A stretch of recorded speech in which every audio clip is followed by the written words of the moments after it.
Hello and welcome to Monglo Oyasa Hmong. It is a edition of Monglo newspaper reporting from Oshkosh, Wisconsin.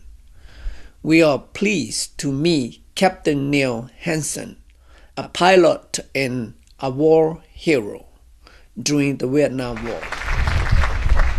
Thank you very much. I'm sorry you didn't have to read the whole thing. My name is Neil Hansen, and I live here in Oshkosh, Wisconsin. I have spent more than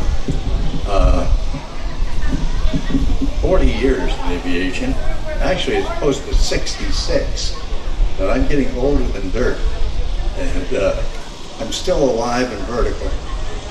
To be here at the Hmong National event is really an honor.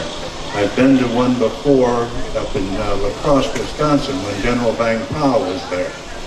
And General Vang Pao and I exchanged greetings, and he gave me a token of his esteem with a medal.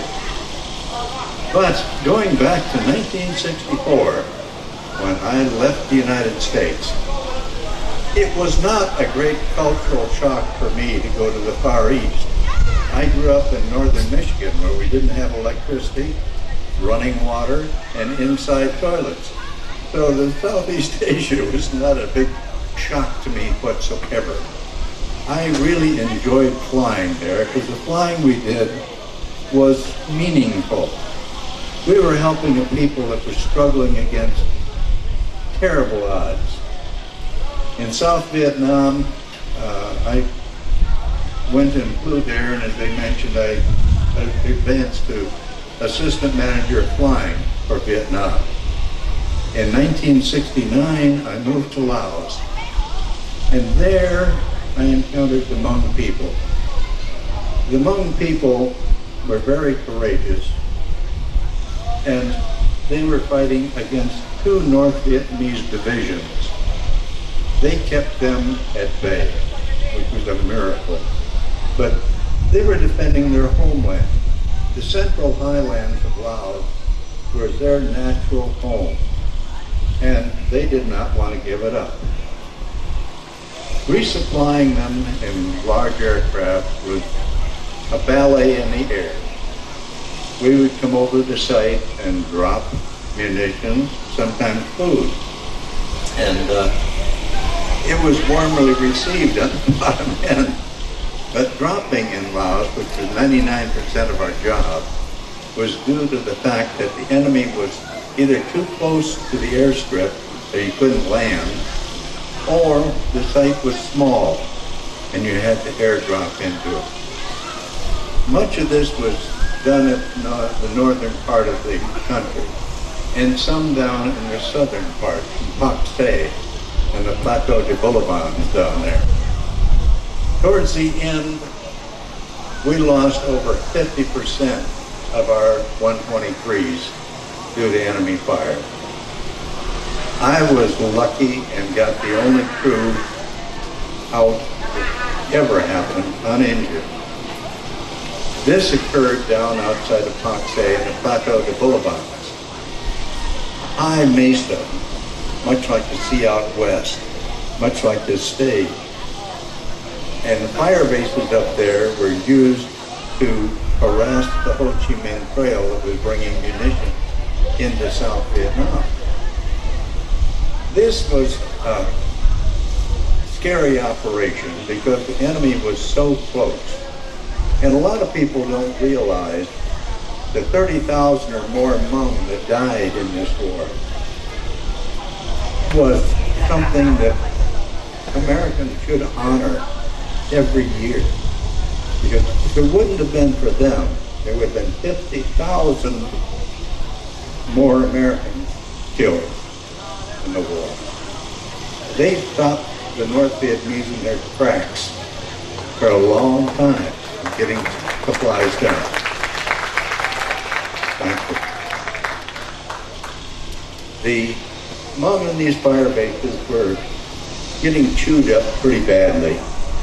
And our helicopters would go in and resupply with food and sometimes munitions.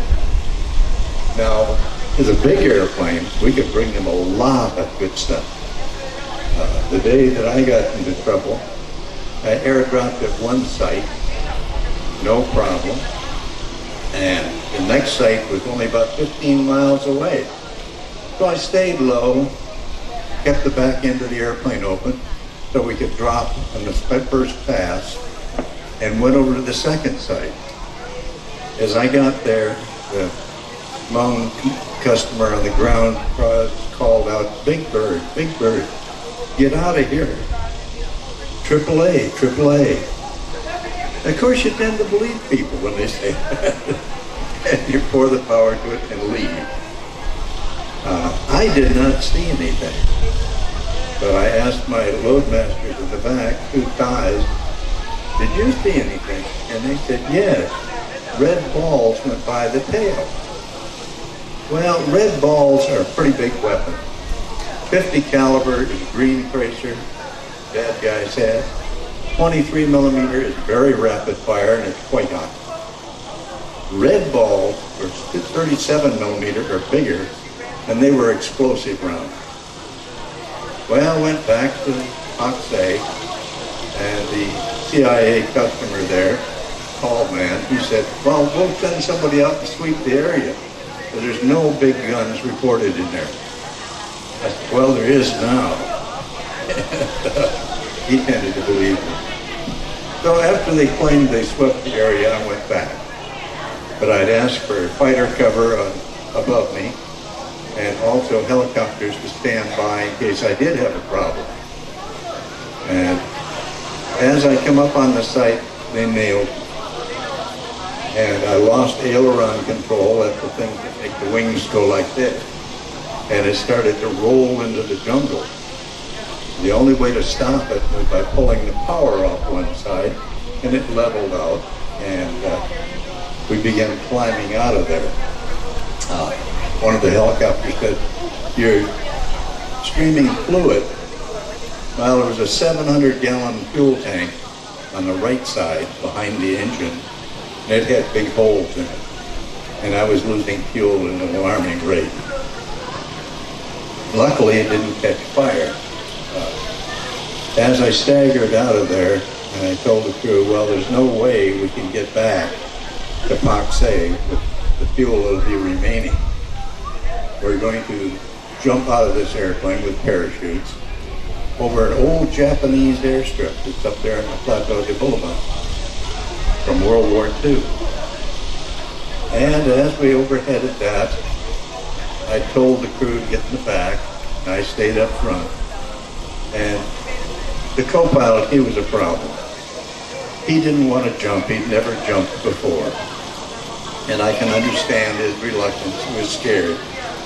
And finally got him back there and into the door, and he wanted to see somebody jump first. Okay, that's fair enough. So one of the loadmasters, Booma, he jumped, and as he leaned out to see if his parachute opened, my other kicker, Sampap, who now lives in Bangkok, shoved him out. That gave me the opportunity to exit too. But I had to make another pass, turn it around, lock the control, and go down the ladder and run the full length of the cabin and go out the side door. Well, it was sad to see the airplane go. You get attached to these machines, and you almost think they're like a living being. As they carry you around, they do what you want it to do, and more. And I watched it die. I hit some low scrub, and another helicopter came over to pick me up. But I was in a little clearing with trees around it, and he was going to try to land. Well, it was too small. So his tail rotor hit the trees and showered me with branches, and eventually picked me up with a sling, a horse collar, and got me out of there. But I went down once more in a helicopter on the way back after that. But it was a bad day overall, and anyone that's gone through a situation like that, you can't drink enough. There's not enough booze in the bar. But that was towards the end. And we were involved in evacuation. The Hmong from Site 108 up near the Plain de Jars, we evacuated them down to alternate, Long Chin. And from there we finally evacuated them down to a site alongside the river feeding into the new dam site.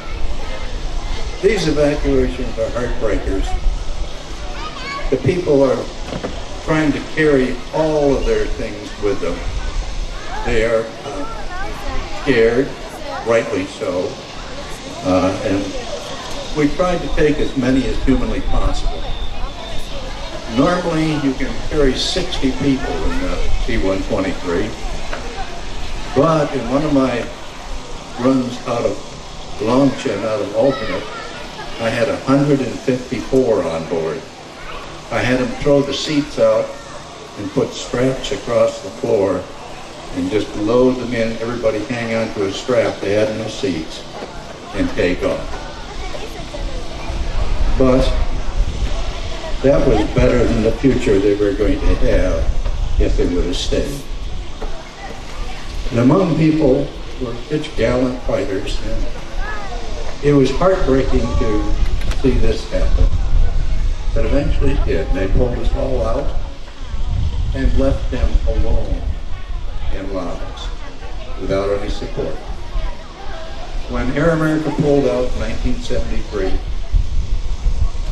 I went down to New Zealand for short periods of time. And the urge to get back hit me, and I found out I could go fly in Cambodia. Well, I did. Cambodia was a nightmare. The airplanes were junk, and the conditions were horrible. And none of the roads were open, that's why we used airplanes. And the trucking companies used our airplanes to carry their goods around in the country. At the end, I could see that it was time to go. I was over in a site by the Thai border, Battambang, and the Cambodian officer came up to me and he said, "You know, all Americans go home." And I said, "What do you mean?" "I'm American, I'm here." And he said, "Helicopters come in and took American embassy out and took all our generals out and left them alone with no support, no general officer." The next day, I contacted that friend of mine that had brought me up to Cambodia and told him that, hey, if you want, you come down to Kampong Sam, and in the morning, I'm going to pack up and go to Bangkok. And he said, "Yeah, that's a good idea, but my wife is in Phnom Penh." I said, "Okay, I'll wait until noon. Noon, I'm going." He said, "Fair enough." The next day, got out to the airport.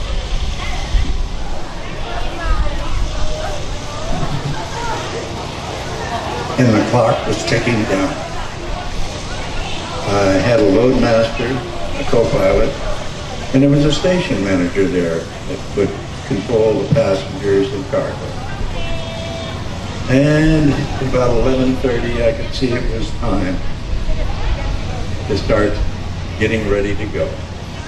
Still no friend of mine coming in with his airplane. And the low hills to the north, there was a road coming between a gap there. No dust coming up from them, from any enemy troops coming south. And I went up to the station manager in Cambodia and told him, "I'm going to Bangkok. You come with me." And he stood for a moment and said, "No, Captain. My family is in Phnom Penh." Well, I could see his argument that I didn't think it'd go well for him alone there. started the engines at 12 o'clock. And I think you must have saw this in a movie somewhere. When you start taxiing out, he salutes.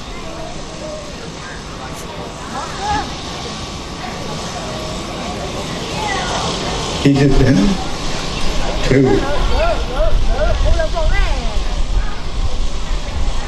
And there were tear tracks down his cheeks.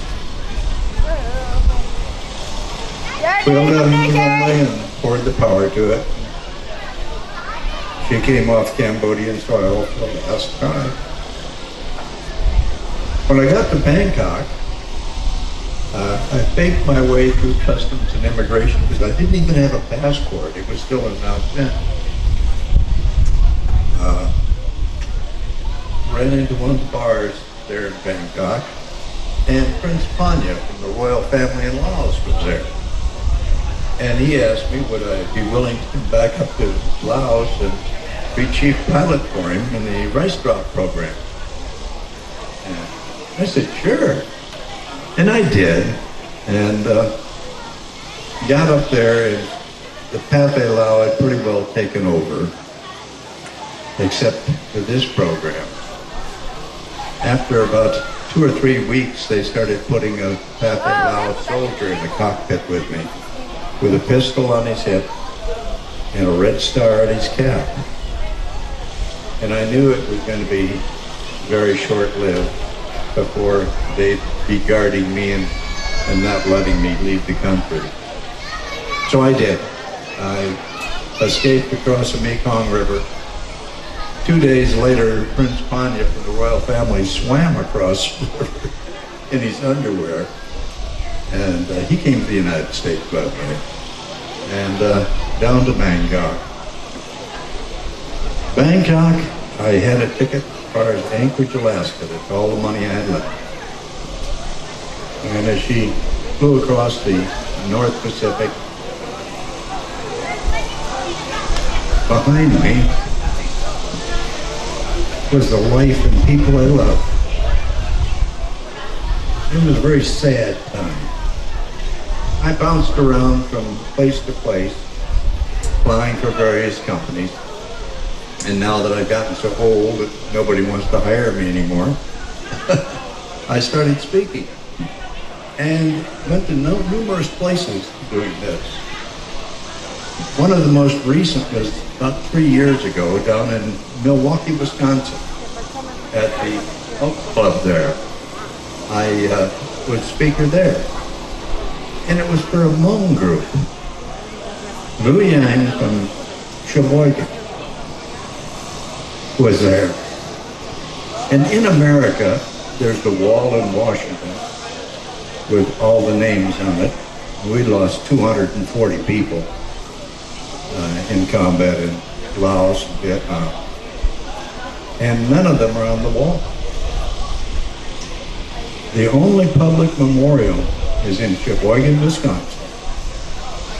Wu Yang put the names of all of those that died of us, Air America and Continental, on their wall for public viewing on the shores of Lake Michigan. Since then, I've been heavily involved with him in various projects, and we've even done a stage play down there. But my life is back, and I am now home due to the Hmong people. Thank you.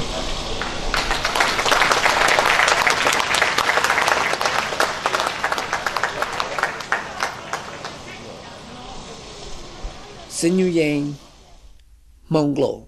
Thank you.